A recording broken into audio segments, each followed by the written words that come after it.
This is not a seed bank. This is a seed vault.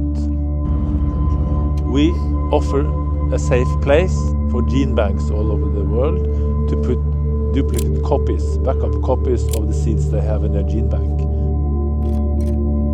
The Svalbard Global Seed Vault, a backup for our world's crops, and a safeguard against disasters like war and climate change. In 2015, Syria became the first country to withdraw seeds after its research center in Aleppo was destroyed in the war. That moment proved the vault isn't just for a distant future, it's for the crisis we face now. It's easy to think these things are far away, that they won't touch us. But climate doesn't ask for permission. It just changes, and we either adapt or we don't. That's the world we're stepping into. Me and some of my closest friends, fresh out of college, cameras in hand, trying to make sense of it all.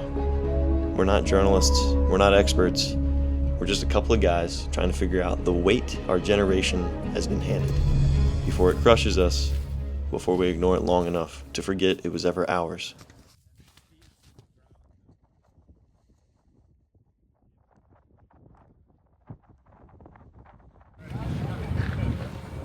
Desert unwalked.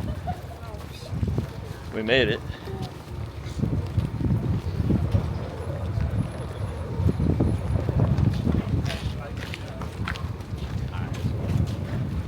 There's a sea ball up there. Yeah. There it is. Did you see all these boats over here?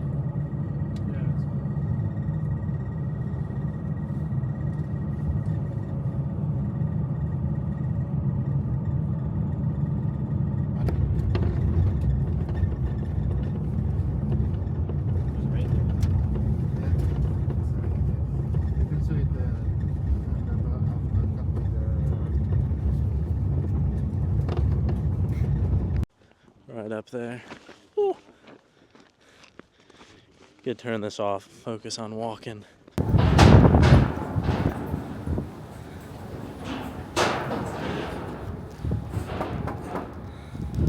on the phone. Okay. Is it turned on?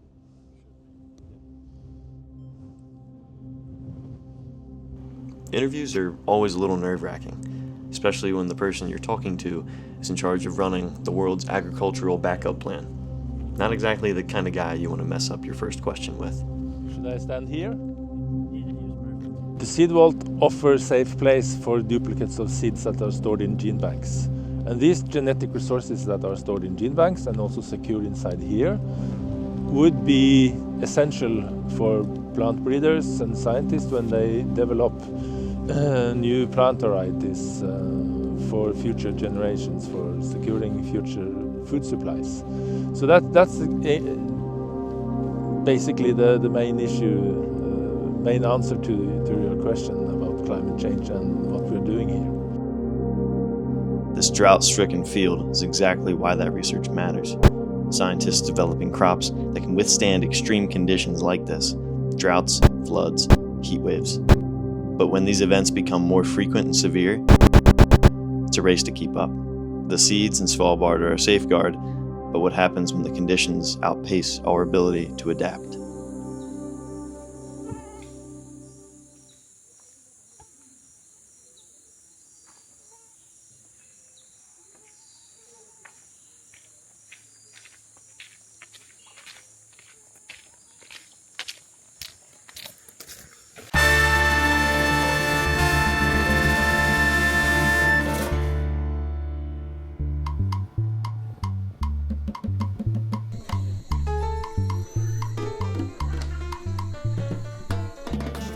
The Arctic is about preservation, blocking away what we can't afford to lose.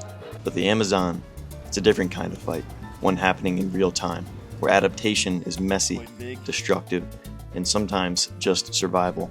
Svalbard is about preserving seeds we still have, a backup. But here in the Amazon, there is no backups. It's about holding on to what's still alive. The fight isn't just about preserving the past, it's about protecting what's left before it's gone. You know, that's how you know we're in the Amazon. And you got giant termite mounds. The biggest change we have here is this animal to see in the wildlife. In the wildlife, in the future, also to do education environments with the communities, with the child, teach them to take care of the environment. Because if you don't teach them, it's like you work too hard here to rescue this animal, to take care, and in case you want to release in one place and the people don't take care about that, probably your work is like, he's gone again. No, that is the challenge. Our dream, this project, is to see, especially the woolies monkeys. We have here a lot of woolies here. They back at the wildlife again, but not in this island. We need to move from here and to put in another place. Talking to Yair made me think about how fragile all of this really is. It's not just about what we're doing now, it's about whether the people who come after us will care enough to keep going. Because if they don't, everything we're building today will just fade away. In 2022, research published a study in Nature Climate Change, showing that the Amazon rainforest and the Arctic are more connected than we think. When we lose forests in the Amazon, it can shift atmospheric pressure systems, literally changing rainfall patterns in faraway regions like the Tibetan Plateau, or accelerating melting in the Arctic. These are called tipping points, moments when change becomes irreversible. When deforestation hits a certain level in the Amazon, the forest could start releasing more carbon than it stores. Or when the Arctic ice drops below a certain threshold, it doesn't just melt quietly, it triggers a feedback loop that accelerates warming across the globe. These systems, Amazon, Arctic, ocean, atmosphere, they're not separate. They're part of one massive interconnected machine, and we're pushing it to collapse faster than most people realize. That's why we came here, not just to see it, but to understand it. Because once one of these systems tips, there's no going back. And enough of them tip at once, that's where our generation is left to deal with. Like a river, when it's going slower, that makes all the bends, and like this. The boundary between the area in the pole and the area in the tropics is making these waves. Oh, okay. And when the wave is up, there's a heat wave here. And when the wave is down, it's super cold in Europe. Oh, wow. And that's basically because And it's just like the temperature at the pole, around the pole, is rising much more than in the temperate zone. And is it like a reaction where it continues to increase every year? Really? And it will be every year worse. Really warm this year? Yeah, really warm. Yeah. Not compared last year. This month it should be 25 to 30 minus. And you feels like 40. But now yesterday, believe it or not, it's plus 5.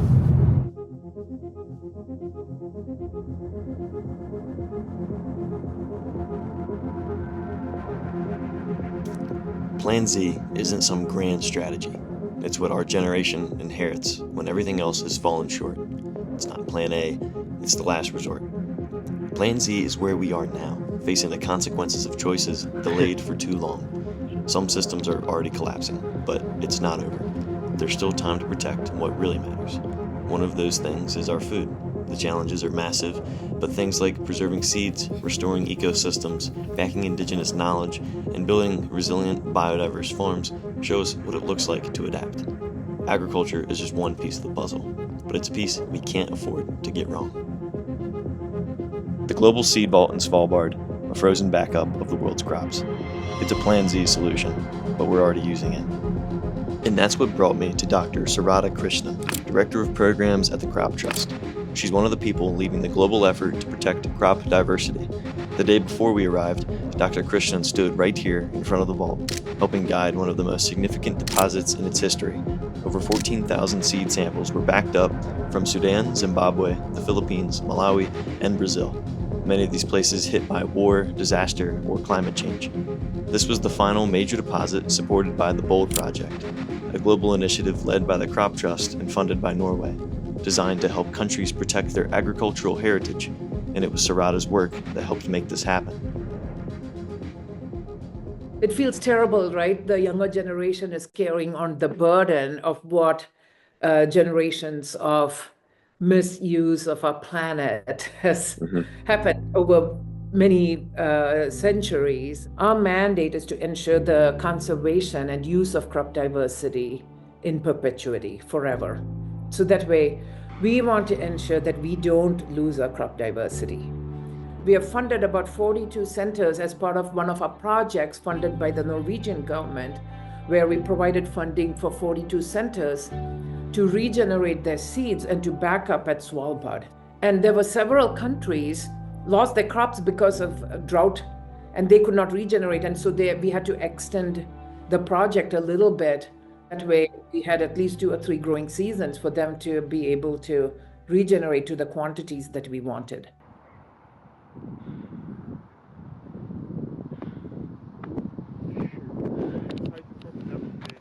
Yeah, it is.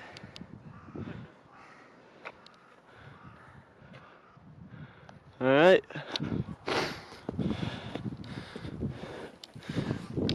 The calves are pumped up right now.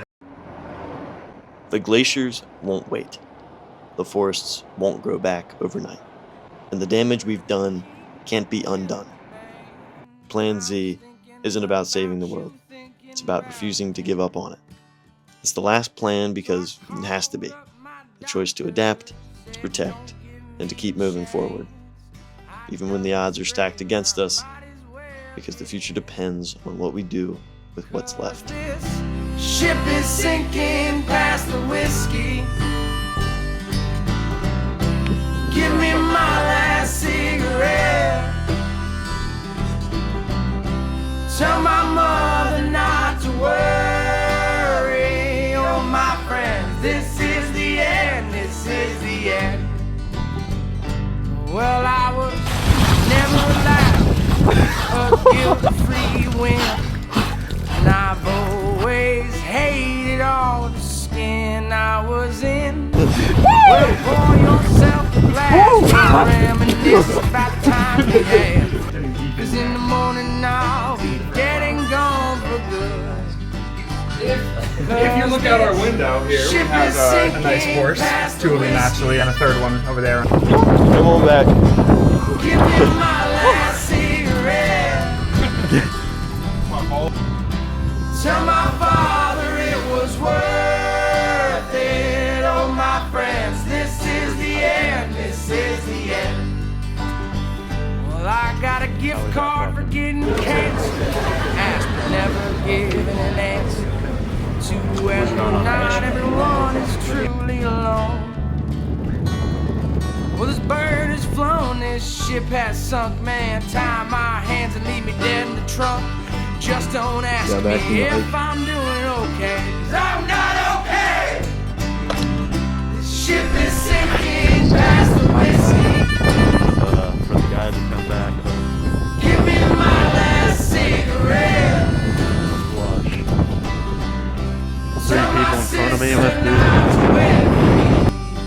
This is the end, this is the end, this is the end. 'Cause this ship is sinking past the whiskey. Yeah. Believe it, that just happened. Let me do one of those. Back me up, dog. Back me up.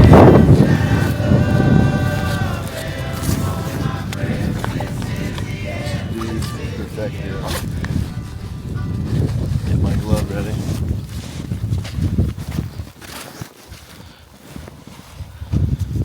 You're crazy good at cartwheels, dude.